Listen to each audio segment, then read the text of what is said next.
Hey guys, it's Kathy. Hope you're all doing well today. Oh, I didn't pause it.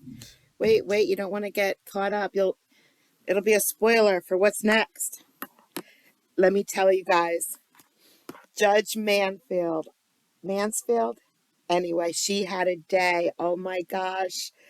Wow. Okay, her dockets are normally, like an hour and a half long. And I've done them before, and I say, oh, what a well-oiled machine. They're all filling out the paperwork, blah, blah, blah. Oh my gosh. Her docket was over 4 hours long day, and I watched every single bit of it, and it was excruciatingly terrible. She didn't have a long docket because she had, a lot of people. She had it's normal for everybody to have like a lot of people. So she had her normal amount of people, but the attorneys were they were not on their game today. They were not on point. They were really She leaves the courtroom. She gets mad and leaves the courtroom at one point. She's like, we're in recess, and leaves. And while she's away, stuff happens. And when she gets back, oh man, oh man, don't worry. I didn't record the full docket, though it was great. It was painful and great. I just got the good part for you guys that you'll enjoy. But first we gotta get through a couple other ones that were just gold. I don't know this guy coming up. I think he got into a fight with a meat grinder. That's the only thing I can think of, because I don't know what happened to him. I don't know if it happened while he was in jail or before he got arrested, but oh my gosh. And Amelia Hickok, everybody watching this video in a moment is about to just say, "Oh my, poor Amelia. Oh man, it's bad." And then the next video, you have to tell me, is she eating food from her shoe?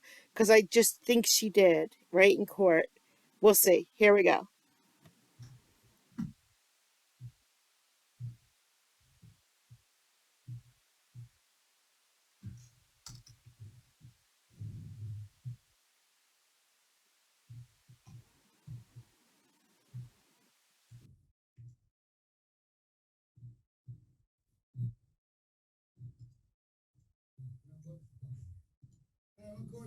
I don't have them closed yet. I won't get that's your own socks. Don't ever fucking tag my fucking hands like that again. Hey, what's this, tarantula bites? Hey, what the fucking hell you yanking on me? Could you mute You ever yank my chain like that again, you bitch? They muted him. He might be giving us the key to the universe, and they muted him. So now we don't know.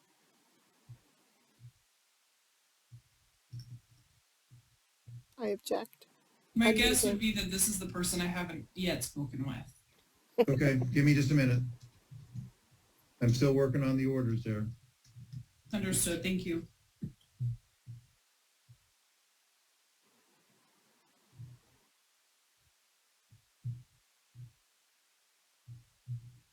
She's such a professional. Just wait.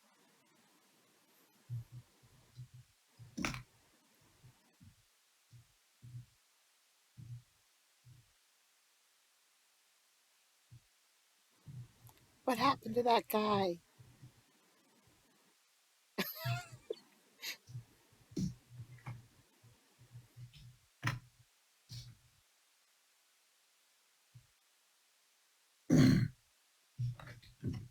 Okay, out at the Thurston County or at the Nisqually Jail there. What's your name, sir?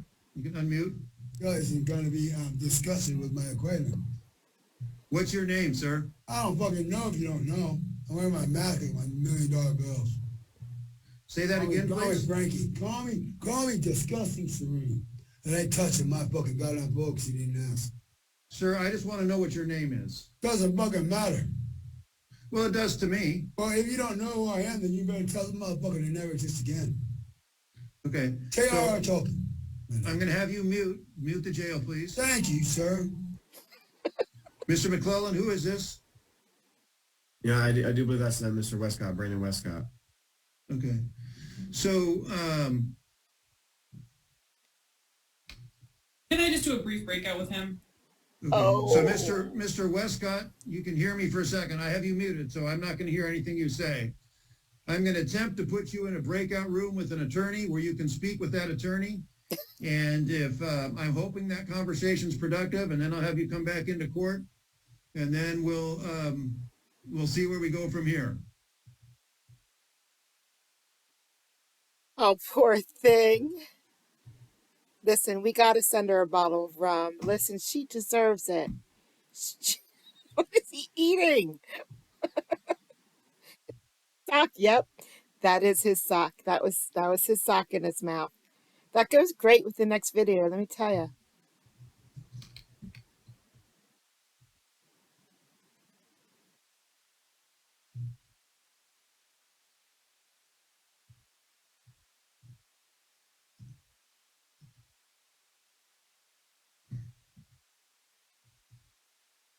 I kept this in because of what they're about to say.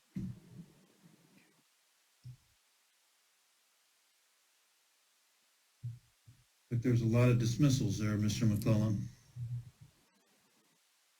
Yeah. Yep.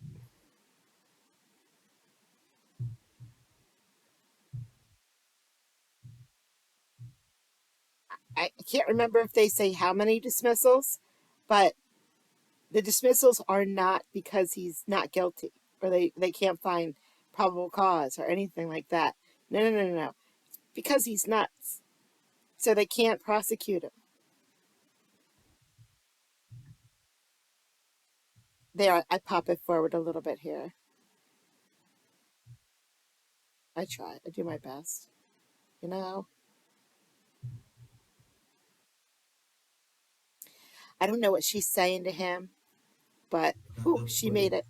Well, I think that he can probably go. I'm going to be asking for a Okay, so Mr. McClellan, could you come sorry. back on? Yeah, I was just, I was trying to email Ms. Hickok. So yeah, in this case, I see the history of dismissals. I know the city he's on probation still from a case that he did resolve end of last year. But I also note that looks like City of Olympia did have a competency evaluation as early. Yeah, so this last court month. did too in April. So there's been 2 competency evaluations within the last 6 months. Right, and if there was one 6 months ago, the city may want to at least review that. The one that I see on the docket in Olympia just last month, the court made find him not competent. So given the recency of that finding, the city's moving to dismiss without prejudice, but I would ask for the court to order a DCR evaluation prior to release. What's alleged to have happened here? He's trespassed from a market, and he went back and he was refusing to leave Got it. Gary's Market. Okay, so Mr. Westcott, can you listen to me for a minute? So this case is going to get dismissed. You're going to be released, but you're going to be reviewed by someone who's going to talk to you about things to see if you're safe to be released on your own. But that's it for today. Do you understand that? And you're muted. I can't hear you because frankly, I'm concerned about what you're going to say when you get on the air. But I'm just telling you, this case is dismissed. You're going to talk to someone about what's going to happen from there.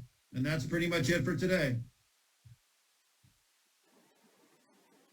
Okay, go ahead. I'm going to have you unmute for a minute, but I might unmute right away. He's not tracking. He's not tracking Okay. anything, Honor. All right. That's it. He can be taken back then. My direction to the I'm doing a release order right now, subject to a DCR review.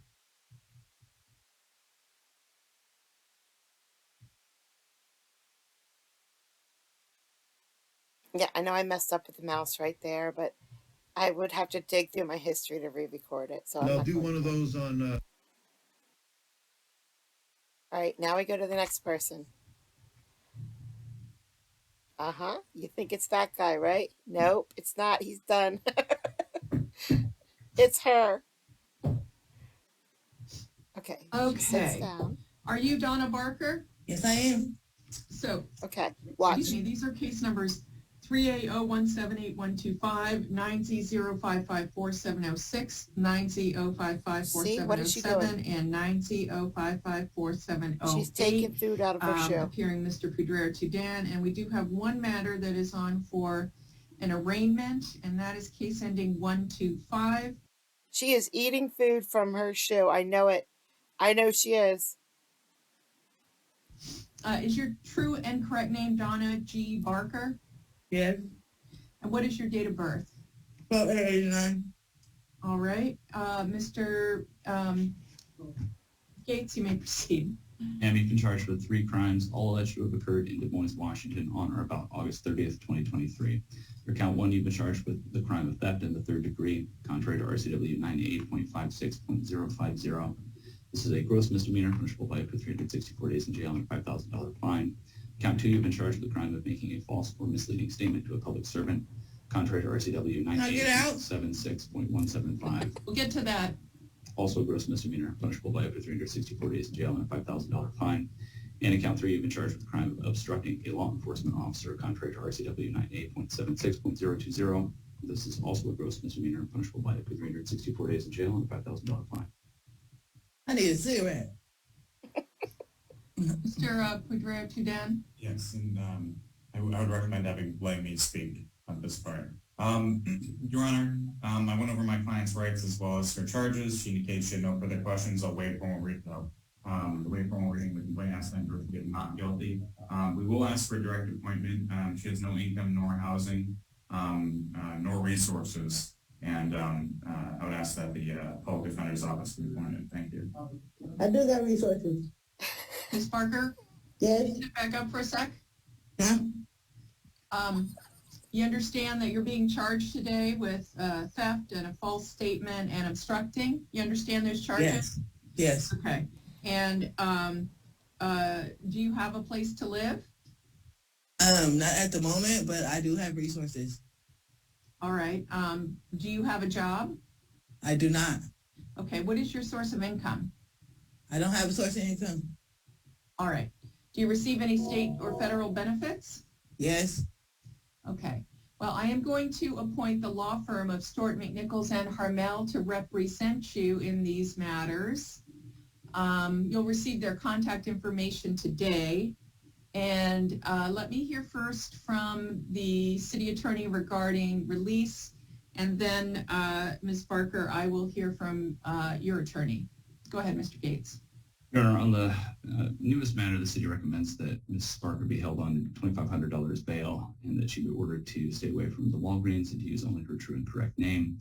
And on the other 2 matters, the city recommends that bail be maintained given the age of those matters that are still in pretrial, as well as the age of the warrants on both of those matters and her newest set of charges. Thank you. Please release me. Okay, hang on. I want to hear from your attorney. Go ahead, Mr. Pedro Tudan.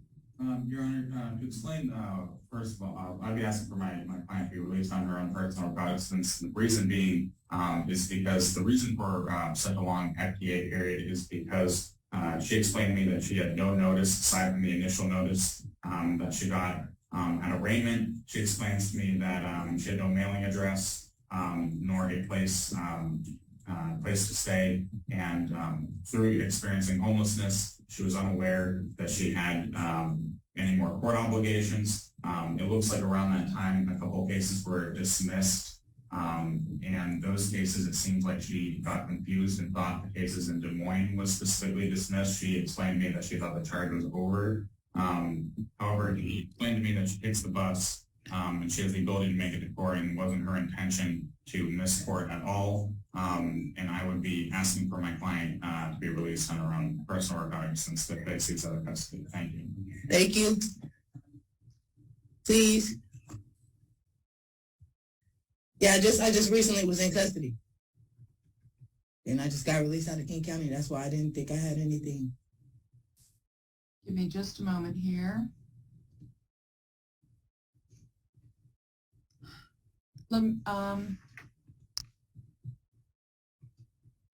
Yeah, just recently. I was just in King County just a couple weeks ago. You gotta let them talk. You gotta let them.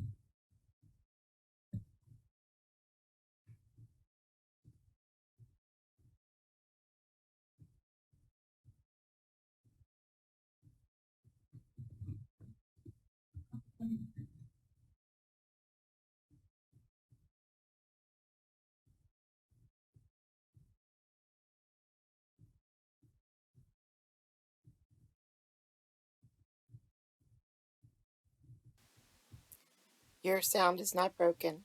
They're thinking. I have to say something because people don't like it when it's quiet. Oh, she's going back for more. I don't know what she's doing. I wonder how much food she can fit in her shoes. So the pretrial matter, let's see.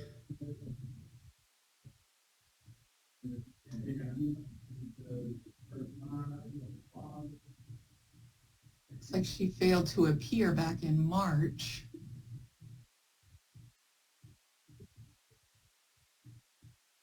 She was resummoned. So how was I recently in custody and I didn't go to court for that?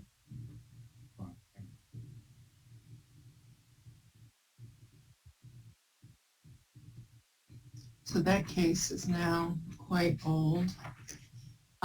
This is what I will do.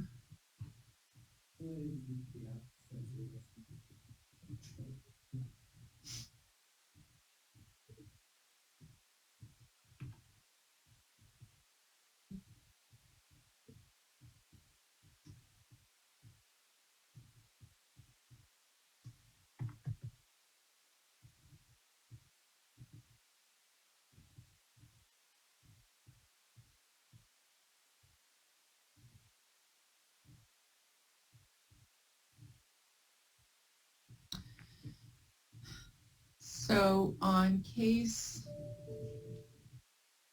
I am going to, I do find that there is a likelihood that she would fail to appear if released, and that's based on her warrant history. I will, but I am going to lower the bail a bit on case ending 708, the resisting arrest. I'm going to set bail in the amount of $500. In case ending 125, which is the one she was just arraigned on, bail will be set at $500 per charge.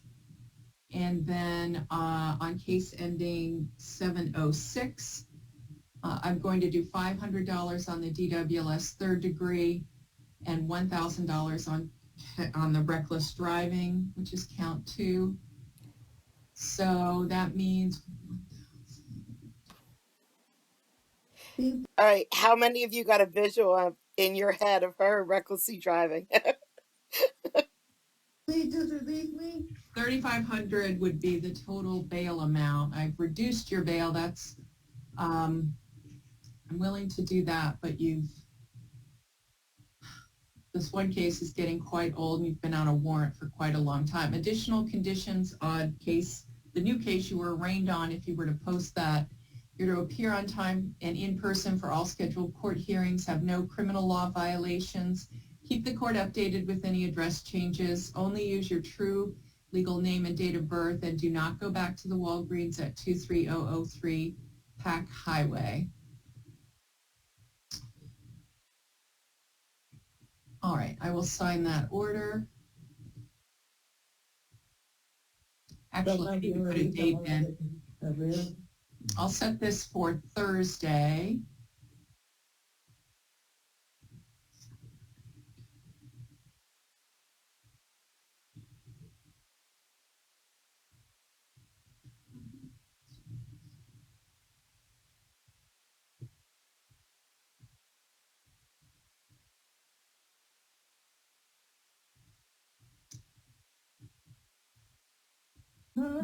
Your Honor, if I missed it, I'm sorry, but on the other tracking pretrial cases, it looks like SMH was not appointed. Are we appointing them to those cases?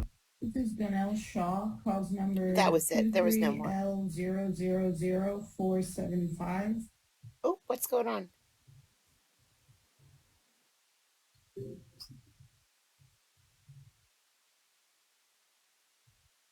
Okay, you don't have to worry about him. We don't care. His case was, I don't even know what happened with his case because it doesn't matter. It just doesn't matter. Just breathe, because here we go.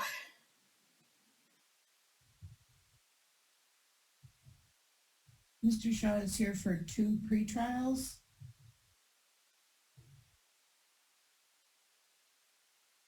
Okay. my request is that we set this matter for a readiness hearing.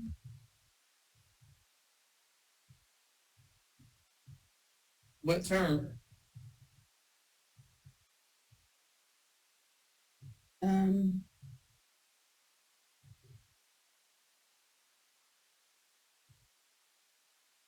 Ideally for September. Okay, go ahead and fill that out.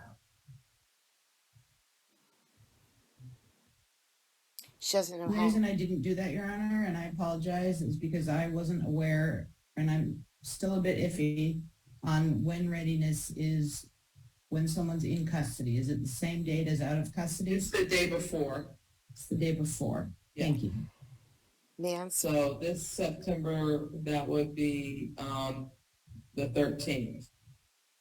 Thank you. Judge Mansfield right now is already beyond her breaking point. Like these two attorneys are not, they can't do anything. They can't even call a case. Judge Mansfield has had to call the cases, and she told them to call the cases, but neither of them will. And they keep fighting with each other the whole time. They're just fighting with each other. Oh, what happened?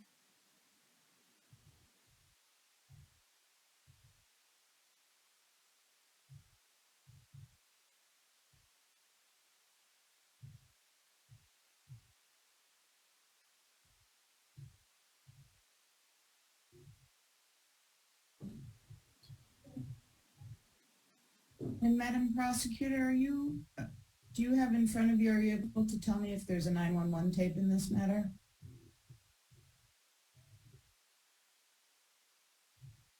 It appears that there is. Yes.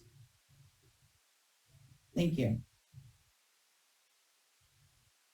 And just the council would like defendant to be aware that the offer expires once the case is set for readiness. And again, I apologize, but I was told that there was no offer yesterday and that we're waiting until today to have an offer. I did not receive that offer. Okay, I don't know what's going on between defense and the prosecutor, and I'm not going to make a judgment on that.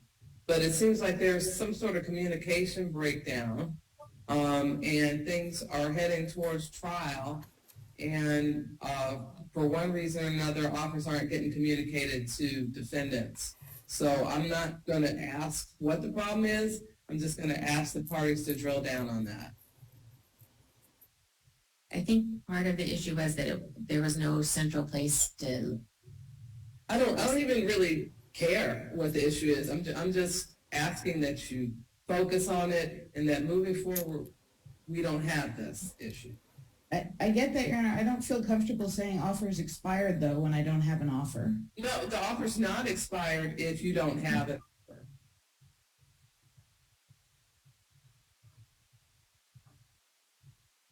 How can it expire if it's not there? I agree.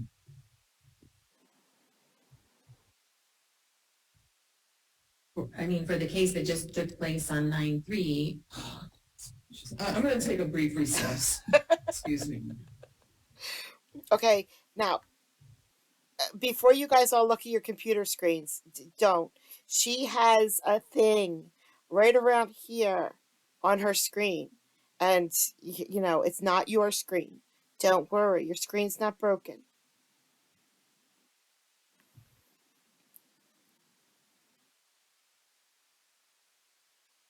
Rebecca? Yes. Most of the cases have offers. It's my understanding that in the past when we talked with, I don't know if it's Amelia, they have no central place for keeping it. We're supposed to get something with everything on it for the jail, with the offers, with what you want in terms of arraignments. There's no way I can do this properly without that. And well, I can't send offers out again and again and again each court date. It's not again and again and again. It's a spreadsheet. And we had no problem with this with Emily last week. Well, I don't know if you read Lisa's, but we're going to send offers once, and if they change, then we're going to resend a new offer.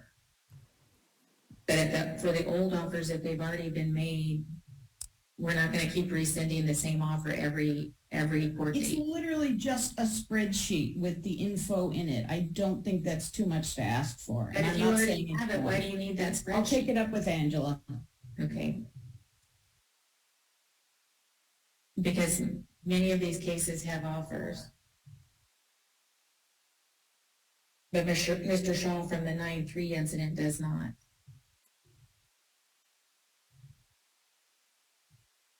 This poor guy's just sitting there, just watching everything happen.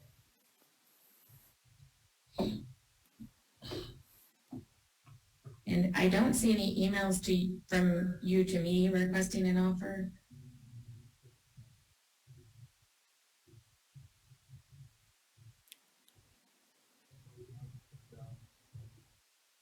All right.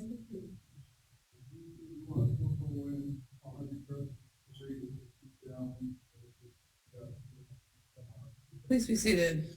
I took a brief recess because my patience was wearing thin, admittedly. And as I was on recess, I was informed that argument was continuing on this issue on the record.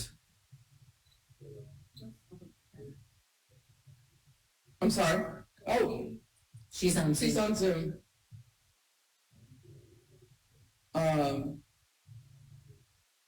These proceedings are recorded.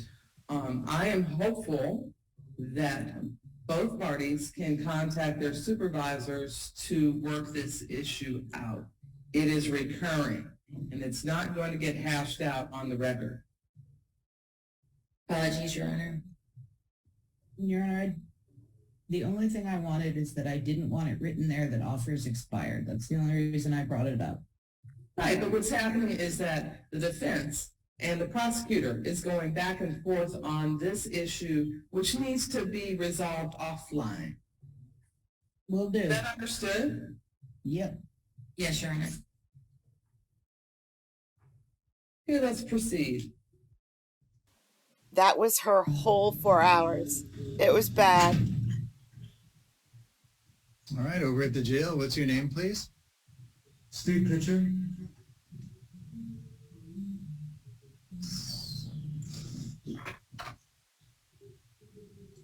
Just a minute here. There we go. All right, and Mr. Pitcher, today you're here in court for a couple of things. First of all, you're here for a arraignment on a new charge of harassment that's alleged to have occurred on September 4th. You also have a case pending before the court with a warrant because you failed to appear for trial. And then there's another matter, you're on probation for a DUI, and you missed a probation violation hearing as well. We're going to deal with all that, starting with the harassment charge. Did you get a chance to talk to one of the public defenders before court? Yes, they mentioned nothing about the harassment charge, Your Honor. I'm the one being harassed by these people that have moved in about a year ago, whereas I have been there almost a decade. All right, Mr. Pitcher, just slow down, and I'm going to ask you to focus, okay? Yeah. Now, whether there's any merit to the charges is not what I'm asking. Do you understand that you are charged with the crime of harassment? No, I did not understand that because I asked the deputy what I was being arrested for, and they said for warrants. I was never told that they are trying to say that I am under any type of charges when I am the one that was being harassed. Well, let's see. The prosecutor filed a complaint. Did anybody file did anyone serve a complaint on you that told you that you were charged with the crime of harassment? No. Your Honor, I spoke with Mr. Pitcher about the warrant and the preliminary FTC. Yeah. I didn't realize that he was being arraigned today, so I'm happy to step aside and talk to him about that.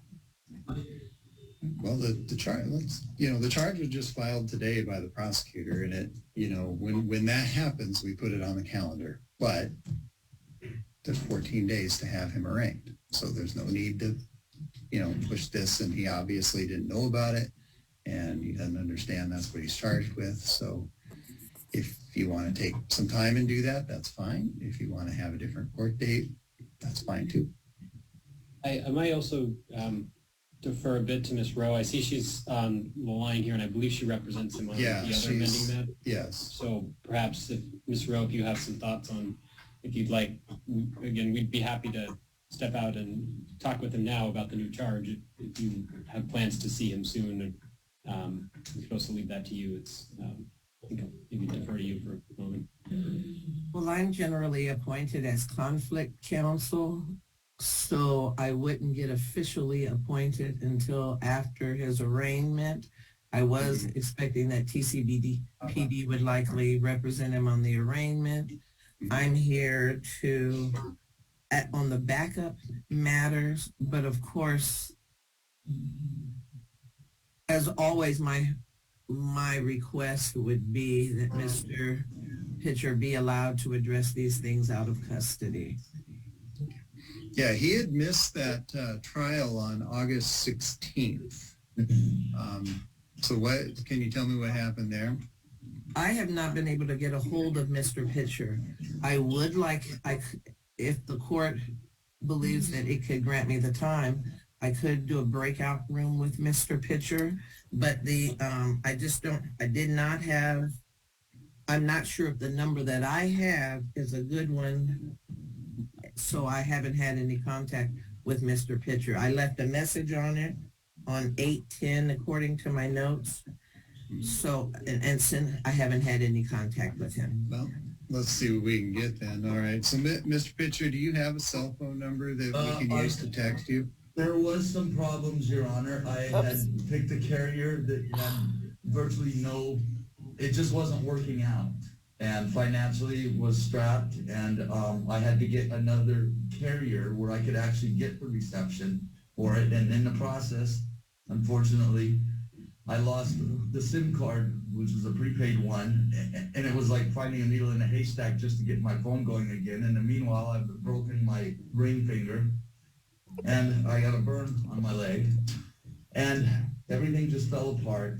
I came to court on a day that I was supposed to without yet still being able to talk to counsel, and they said, well, I was a bit too late for that day. Otherwise, we would have looked at everything. And they said, so they made me come back. They said in August, and I'm trying to get my place remodeled and sold. Actually, the actuality is that neighborhood has gone downhill, and I want to move from there so I don't have to deal with these neighbors that have been harassing me. Just to refresh your memory, all the judge said was, do you have a cell phone number? Mr. Pitcher, can I ask you again if you have a phone number we can use? Yes, I do. And it is that I just got it working, and it's working great. It's 360. I found the original chip, so that's the number that's going to be, that people like it. It seems easy to remember, and it seems to be working well. Okay. Are you willing to talk to the public defender about this new charge of harassment? I'm willing to talk to anybody about it. I'm willing to put all this behind me because there's something somebody's talking about a day I missed. You want to call out there, Mr. Capone? I have finished everything associated with these cases. Hold on, Mr. Pitcher. Hold on 1 second. So, Your Honor, if the DPA could email either myself or Mr. Stillwell a copy of the PC. I have a new email as well that I just Hold on, Mr. Pitcher. We're handling legal business for you right now, okay? Yeah, Ms. Capone's going to reach out to the jail. So, Mr. Pitcher, just go with the officer. They'll set you up with a private conversation with the public defender, and then we'll come back and handle these cases with you. So when will that be? A few minutes. Ms. Rose here? Or? No, it'll be a phone conversation. Oh, okay. I understand. Thank you, Your Honor. He understands, guys. He understands. Don't worry. He understands.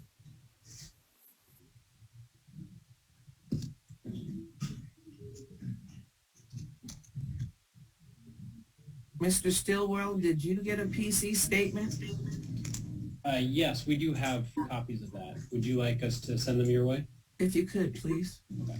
Thank you. Yeah, of course.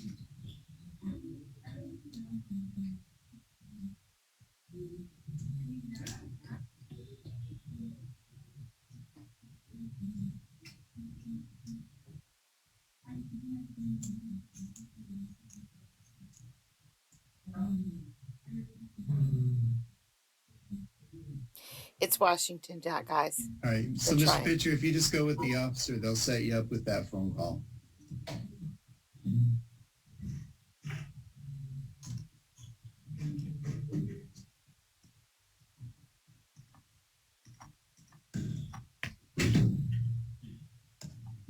I'll be with you in just a second.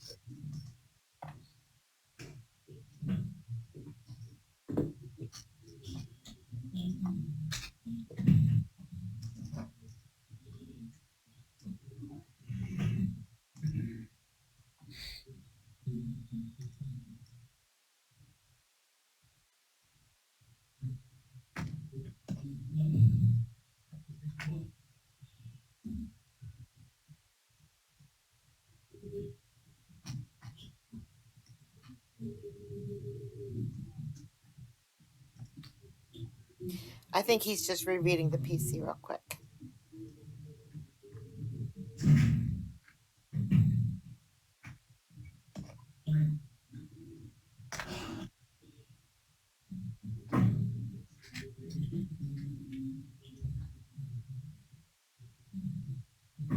But it is Washington, and they use this O-Courts software. That's slow. Then we can go back to Mr. Pitcher.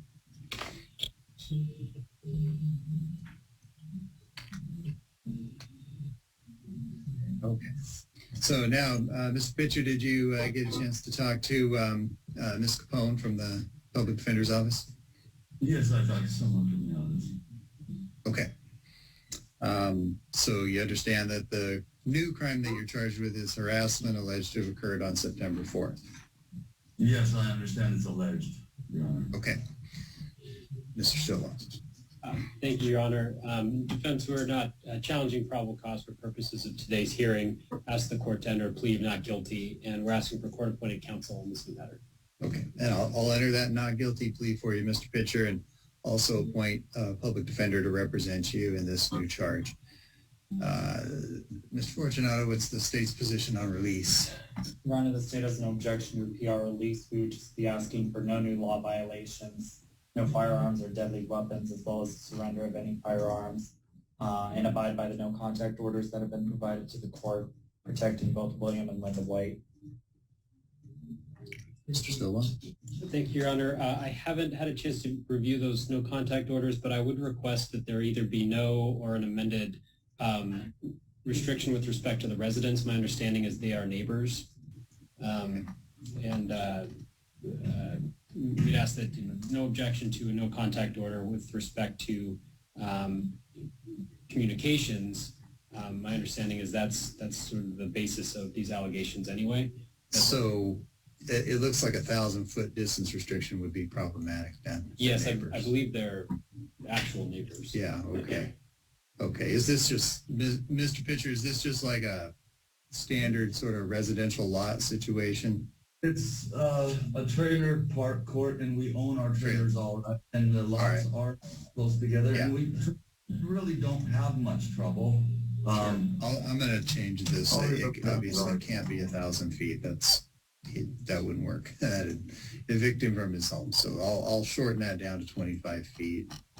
So the point is to just not have any contact. Yes, sir. Yes, Your Honor. That's been my position for a year now. I rarely even go outside. Okay. All right. So we'll release you. Conditions are don't violate the law, don't possess any firearms or dangerous weapons, and comply with these anti-harassment orders. And that's just a 25-foot restriction in addition to no contact. That sounds appropriate for the lot size, Your Honor. Okay. And that if sounds Your like Honor, it'll work. and if I could really quickly if I could ask Mr. Pitcher, I wrote down that new number, and I will be calling you on Thursday, okay? Thursday, Michelle, yes. All righty. Morning? Or afternoon? Probably earlier afternoon. Okay. And you're welcome to reach out to me also. I'm not sure if you ever had my number, but my number has not changed. Okay, well, I'll attempt to get it somewhere, or you can text it to me if you want. Yep, and I'll call you Thursday for sure. I'm going to write myself a yellow sticky note. Thank you. A yellow sticky note. Thank you. That's efficient. All right, and your next court date's October 13th at 9:30. That's so far. Yes, Your Honor.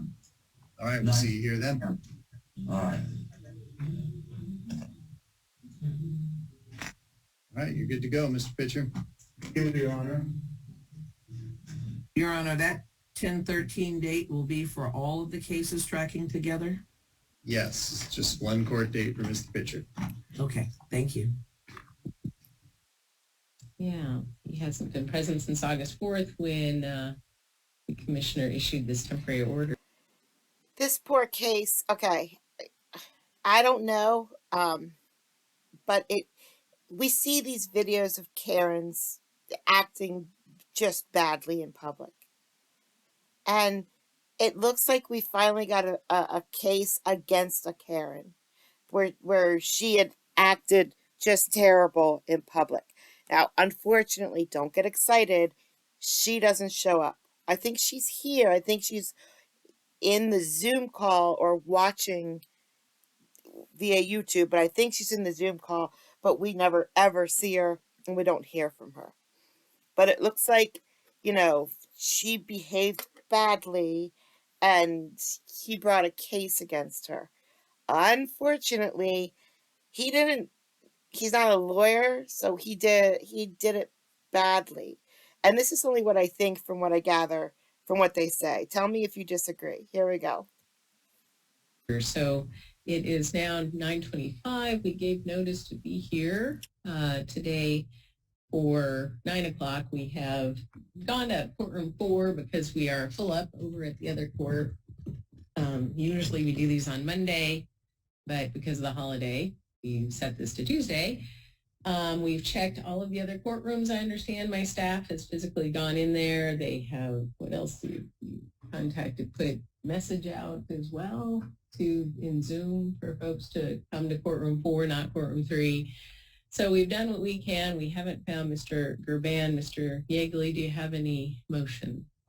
I was going to ask the court to dismiss this, even if they had appeared based on the allegations in the case being very limited as they relate to Mr. Gerban. Virtually all of them relate to actually Ms. Graves' daughter, Carrie Graves. But yeah, obviously I'll be moving the court to dismiss this for their failure or his failure to appear in this matter.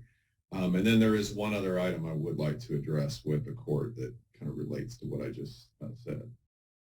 Well, as the petitioners failed to appear, I am dismissing this temporary restraining order now. And then you had another issue?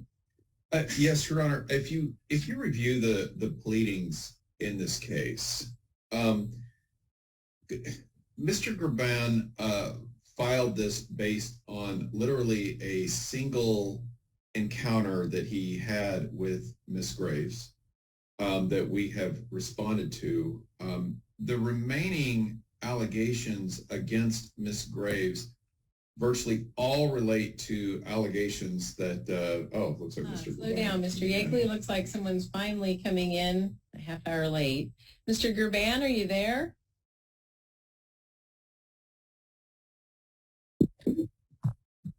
Mr. Gerban, are you there? Yes, I'm here, Your Honor. Sorry. Okay. District courtroom. Okay, so we've got you now. I've got Mr. Yeagley here, and I was wondering where you were. So it's almost 9:30, and we did send staff out to all the courtrooms over at the other facility. We also sent that message out on Zoom to say come to courtroom 4, not courtroom 3, and so you finally got that, and so here you are. All right, so Mr. Yeagley represents Ms. Graves, and this is your request for an order against Ms. Graves. And Ms. Graves doesn't have to appear. She can appear through counsel on a civil case. And is that the intention, Mr. Yeagley? Well, if we have to go through testimony in this matter, we will, Your Honor. But again, I actually, before we go into testimony in the matter, I actually would like to file a motion to dismiss based on the pleadings alone. And I have prepared argument as it relates to that. Okay, so Mr. Urbana, you're still seeking this order against Ms. Graves? Correct. You are. All right. So today is the day for the hearing, and let me put you under oath, and we'll get started. So raise your right hand. Mr. Gerban, raise your right hand. Do you swear or affirm the information give the court all morning is the truth, the whole truth, and nothing but the truth? Correct, Your Honor. I was... Slow down. I haven't asked you any questions. So you'll take that oath? Yes, Your Honor. Okay, you can put your hand down. All right, so this is your burden to begin with, and I've reviewed all of the information that you filed. I've reviewed all the information that Mr. Yeagley's filed on behalf of his client, and things came in, let's see, we received things from Mr. Yeagley on behalf of his client August 29th, and here we are today on the 5th. So how many court dates was that? I need a calendar. 1, 2, 3. All right. And so, Mr. Gerban, are you prepared to respond to all this today? I was wondering if I could file for a motion for extension, as I am trying to, I just got Mr. Yeagley's response, and I'm going through it, responding to it myself, and I have more evidence to put into the court as well. All right, so it's been 3 court days since we've received the response from on behalf of Ms. Graves, which, you know, these things happen quickly and we make sure they happen quickly. And so, of course, people get things. It's kind of the last minute, nobody's fault. It's just the way it works with these kind of cases. So you're asking the court to reset this, Mr. Gerban, is that right? Just an extension for the hearing, so we can have a hearing at a different date, and I can respond to Mr. Yeagley's response. All right. Mr. Yeagley, on that issue, anything to add as to the request to continue? I would oppose that, Your Honor. I mean, again, this goes back again to the fact that I advised you that I wanted to file a motion to dismiss based on these pleadings. I mean, the fact of the matter is that if you look at these pleadings, the only encounter involving my client and Mr. Gerban was this 2 or 3 minute encounter at the apartment complex where my client was attempting to give her daughter, Rachel, her asthma medication, and there was a verbal exchange between her and Mr. Gerban. Every other allegation, including some material that was very salacious. We're getting into the guts yeah, of the matter. I know, but I feel like Mr. Gerban has had the opportunity to submit all the evidence as it relates to him in this matter. He's made his allegations. He submitted a video that was recorded, frankly, I think in violation of the Privacy Act, but that was recorded that captured a portion of the encounter. All the other evidence that has been put forward in this case relates to Mr. Gerban's wife, or at least as I understand it, that Miss Graves' daughter, Carrie Graves, and includes a very wide range of allegations that Miss Carrie Graves is making against my client, which is completely irrelevant to Mr. Gerban's petition. And he's had the opportunity to submit any other evidence. And by his own admission in his petition, this was the only encounter they've ever had. This is the only interaction the two of them have ever had. And considering this is an anti-harassment petition that is, involves a course of conduct directed towards Mr. Gerban, he's only alleged a single item, and he submitted his evidence related to that item. I don't see how there's any other evidence for him to submit in this case. This has been very stressful for my client. Again, Carrie Graves has submitted some very salacious material to the court that I was going to ask the court to seal today, this video that was posted about a week ago that, again, is completely irrelevant to Mr. Graban's case. And frankly, I feel like this is being used as a vehicle to embarrass my client and cause her a lot of undue stress based on, again, by Mr. Graban's own admission, a single interaction that they have had. And so I would ask the court to allow us to litigate this today. Well, Mr. Gervan, you filed this August 4th. It's been a month now. The return of service, August 14th, 10 days after that, you were present by Zoom, respondent was present by Zoom. Mr. Yeagley, you must have gotten involved after August 14th, as you weren't here on the 14th when this was reissued and reset for some reason. I don't know why. It's not clear to me in the docket. I wasn't presiding at that point. And then your respondent through you was heard August 29th. So, Mr. Gerban, you received those documents when, do you think? So August 29th was Tuesday last week. When did you receive those documents? I believe I received those documents either the day of the day after. Okay, so Tuesday or Wednesday. Correct. All right, so all right. Well, I find there's been a week, at least 6 days that have transpired for you to review and respond. And so we're going to go forward on what's before the court today. Your petition is asking for Ms. Graves not to have any contact with you. And so I have to find allegations of unlawful harassment committed by Ms. Graves against you as defined under the law and by preponderance of the evidence. So, Mr. Gerban, anything else outside of what you've filed with the court that you want to say? Basically, what I was doing when I received the response from the respondent, I went to seek legal counsel, and I did not have enough time after getting the response to seek legal counsel, as the response has a lot of inconsistencies, and so that's why I wanted to put together a response to that response, frankly, So you hired an attorney?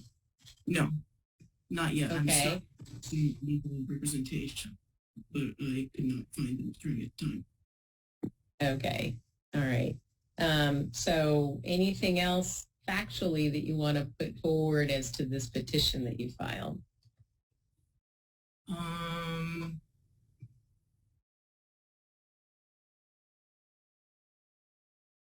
Your Honor. I'll continue with information. Mr. Yeagley. Mr. Yeagley, do you have any questions to pose of Mr. Gerban? Mr. Gerban, isn't it true that this encounter that you detailed in your petition is the only encounter you've ever had with Ms. Graves? Yes, Your Honor. Yes. Your Honor, I'd like to just make argument at this time. All right. So, Mr. Gerban, anything else from that question before I hear from both of you as to what the court should do? Your Honor, in terms of the relevancy of Carrie's testimony and Carrie's involvement, I think it's all relevant to the case. Carrie being who? My wife. Your wife. Yes. Okay. To the respondent, or their daughter. So I think this is all relevant. I think it's given duress to both me and my wife, and emotional stress as well, just in terms of that. So I just wanted to make that clear to the court.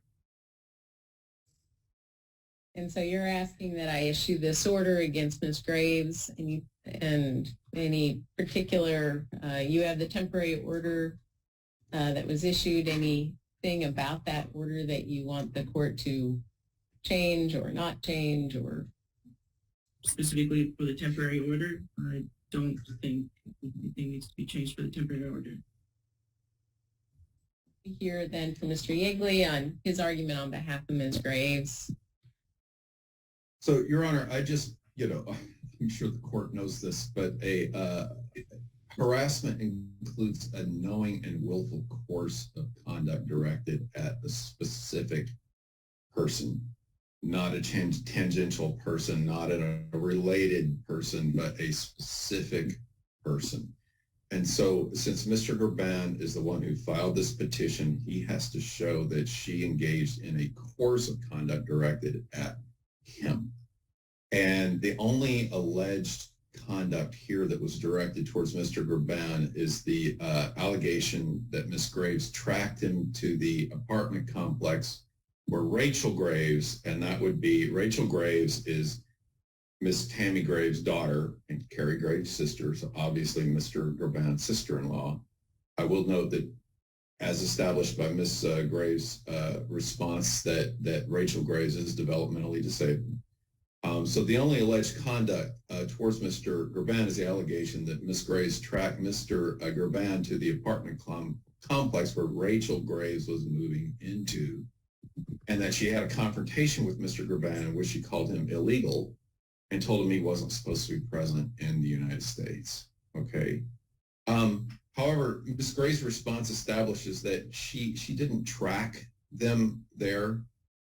She already knew where the complex was located because she had a Craigslist ad that listed that particular complex, and that her purpose in going to the complex was to give Rachel Graves her asthma medication. It's not trying to track down Mr. Gerban or Carrie Graves. It was just simply to give Rachel Graves the asthma medication. Mr. Gerban initiated the initial confrontation with Ms. Graves, and by his only admission, this is the only time that the two of them come into contact with each other. All the other alleged acts that are being leveled against Ms. Graves in this petition involve alleged acts directed at Carrie Graves or Rachel Graves, and none of that's relevant to Mr. Gerban's petition. There's just simply no course of conduct here. Ms. Graves had a legitimate reason for going to the complex. It wasn't directed towards Mr. Gerban or Carrie Graves. The sole purpose was going there to make certain that her developmentally disabled daughter would have the asthma medication. And I would just state, Your Honor, my background, you probably don't know this, but I spent about 10 years representing persons in the Tacoma and Seattle immigration courts in deportation proceedings on a very regular basis. And as it relates to the use of the term illegal, Your Honor, I would assert that's not a racist term. It's a legal conclusion that a person is present in the United States without the express permission of the United States government. And while the word might be offensive to some, especially in our politically correct times, it has been in the common vernacular since at least I was a child, and that's been a long time. And in fact, our immigration statutes do in fact define a person who is unlawfully present in the United States, and it states an alien, and that's in the United States Code. An alien is deemed to be unlawfully present in the United States if the alien is present in the United States after the expiration of the period of stay authorized by the Attorney General, or is present in the United States without being admitted or paroled. And the law goes on to define classes of deportable aliens, and one of which is an alien who was admitted as a non-immigrant and who has failed to maintain the immigration status in which the alien was admitted to. And fact is Ms. Graves had information from Carrie Graves, which caused her to believe that Mr. Gerban was visa overstay. And so she used that particular term. But I would note that, again, our immigration statutes specifically define unlawful presence, and it's not racist to use a shorthand legal designation, as literally anyone of any race, ethnicity, or nationality can fit into that description. And I myself have represented folks who were Caucasian who were present in the United States without the authorization of the United States government. Finally, even if you were to find that the use of that term was racist and hurtful to Mr. Gerban, it is a single act. And the only exception to the multiple acts required for harassment is an actual threat or act of violence. And that just simply does not exist here. And so based on all that, Your Honor, I'm asking you to dismiss this petition. Mr. Gerban, any further argument after he? So the basis assumptions, the whole I am overstaying visa, anything like that, my wife did not disclose or even share or even talk about that situation. This is just baseless accusations from Tammy Graves. So this, I don't understand. I've never met this woman, let alone had a conversation with this woman for her to know about my quote unquote status. As well as in the video, she decided to call me those things prior to the video and after. You know what I mean? So she started calling me that. And just for the court, in relation to why I was there, Rachel Graves reached out to my wife. And my wife told me that Rachel Graves was under the threat of violence by her father, Jerry Graves. He said, I'm going to punch you in the face if you don't, quit complaining. So we took that, under the assertion of violence, and we housed her. We kept her, here. We housed her. We made sure that she was safe and away from that situation. That's after trying to, her trying to flee the house, having her own, ability to, but, Tammy Graves stopped her at least once. And so basically that's what happened. We housed her. She has her own, agency. So we showed her, apartments were available, rooms were available, and she picked out a place that we went and showed her. And then basically after 4 days, after paying rent, also in the response, it says that we tried to move Rachel Graves into a place with 4 guys. First of all, it was a gay couple. And second of all, Tammy Graves was very homophobic towards this gay couple, telling Rachel Graves that, they have HIV and AIDS and all this stuff. We were looking for the best interest of Rachel Graves.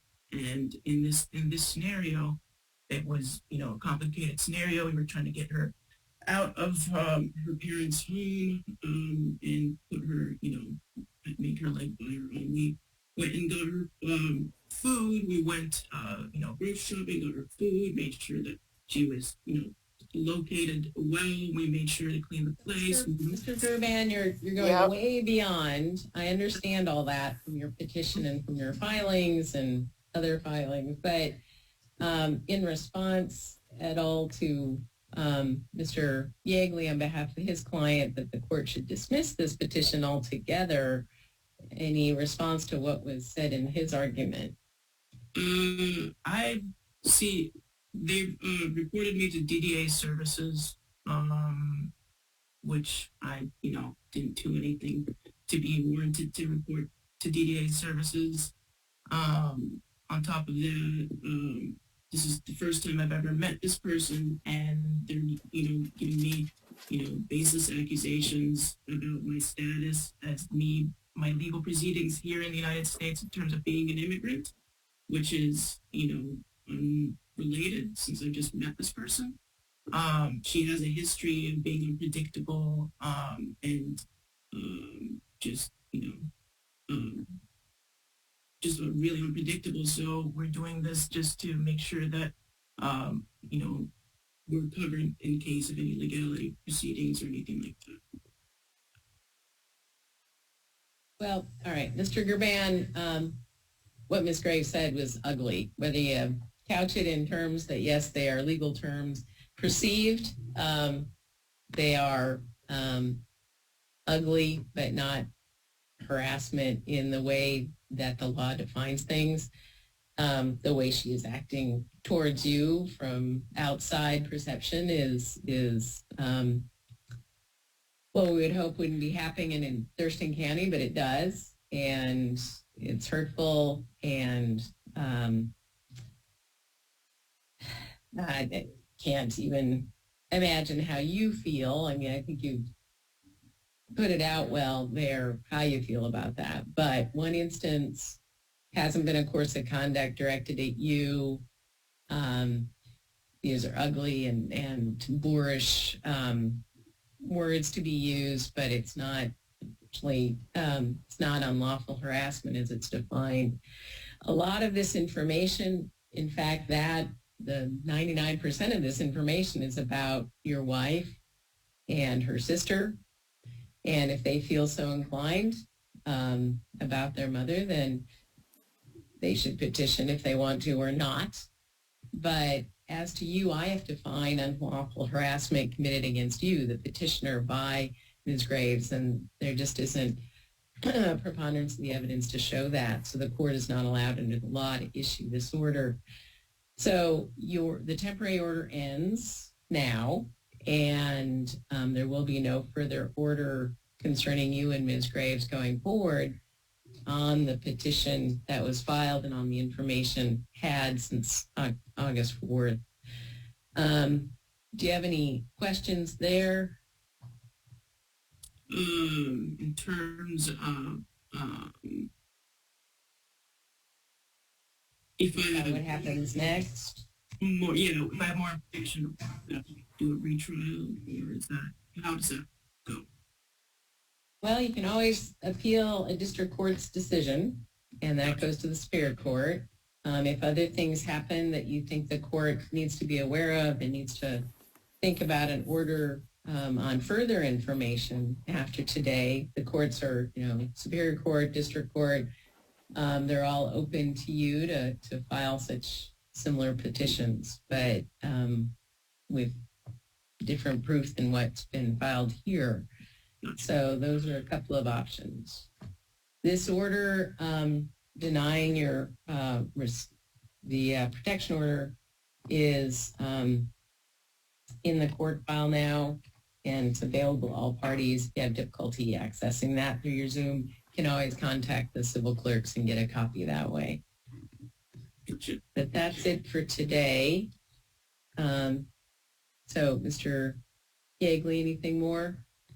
Your Honor, I do, and this is not something that I would normally ever bring up in a matter, but again, the pleadings that were submitted last week by Mr. Graban, again, I would assert are very much irrelevant to his particular case. They're virtually all relating to allegations being made that relate again to Carrie and Rachel Graves. And in particular, there was a video that was posted of Carrie Graves having a conversation with Rachel Graves in which is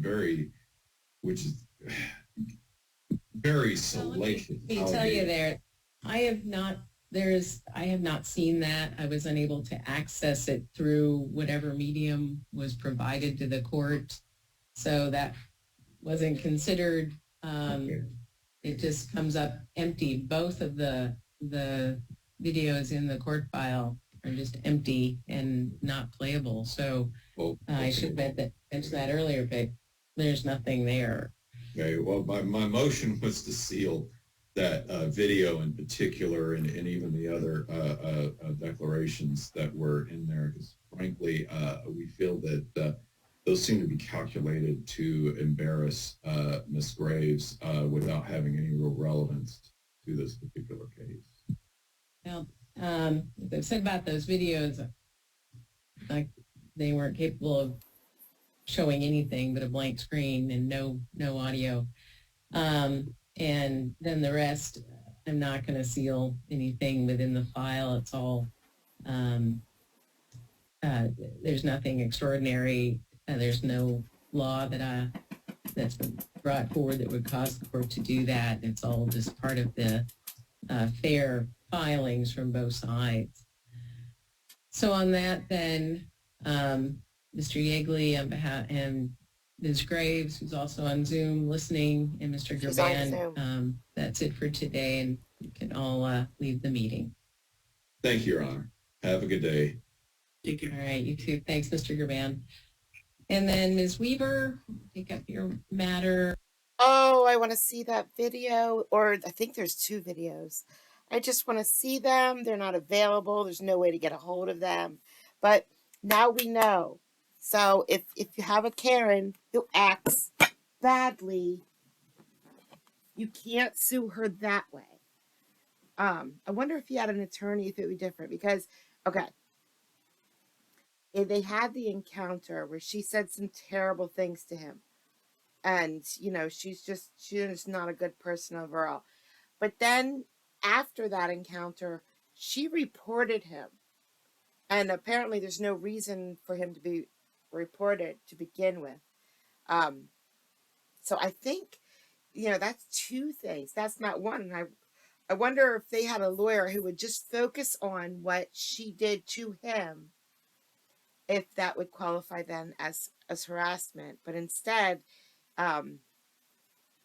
he went off on these wild things in his all of his documentation, and you know, reported things that didn't even happen to him. And you know, I just think he did it wrong. I don't know if you can win against a Karen if they're only just nasty to you once, but it looks like this time Karen won. You know, Karen's allowed to say those things, and that's fine, lawfully. But I don't know. I wonder if it'd be different. I'm sorry if you can't eat dinner now because of watching the lady eat from her shoe. But you know, we all could use to skip a meal here and there, so we're fine. You'll be fine. You'll be hungry tomorrow. Don't worry. Especially the guy that got beat up. He looked like he just been through a meat grinder. He really did. So yeah, dinner's ruined for you tonight, and I ruined it. But you'll be all right. You'll be fine. Thanks for coming out, guys. Have a great night. Bye.